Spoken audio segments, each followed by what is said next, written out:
કોડીનાર તાલુકાના ડોળાસા ગામે સંત વીરાભગત મંદિરે પાટોત્સવ નિમિત્તે બાપાની વિશાળ શોભાયાત્રા યોજાઈ. ડોળાસા અને લેરકા ગામનો સમૂહ પ્રસાદ યોજાયો. ડોળાસા તા .2 કોડીનાર તાલુકાના ડોળાસા ગામે સોરઠી સંત તરીકે જાણીતા વીરાભગતનું ભવ્ય મંદિર 2016માં નિર્માણ પામ્યું હતું. આજે વીરાબાપાના મંદિરે 8મા પાટોત્સવ યોજાયો હતો. સાથે વીરાબાપાના ગુરુ શામળદાસબાપુના મંદિરે 8મો પાટોત્સવ યોજાયો હતો.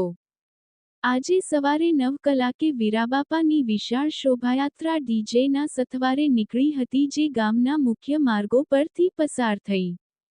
બસ સ્ટેશન વિસ્તારમાં શોભાયાત્રા પસાર થઈ ત્યારે થોડી વાર માટે ટ્રાફિક જામ થયો હતો.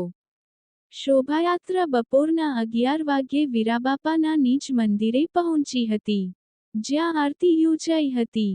બાદ એક વિશાળ બાઇક રેલી યોજાઈ હતી, જે બાજુમાં આવેલ લેરકા ગામે પહોંચી વીરાબાપાના મંદિરે ધ્વજારોહણ કર્યું હતું.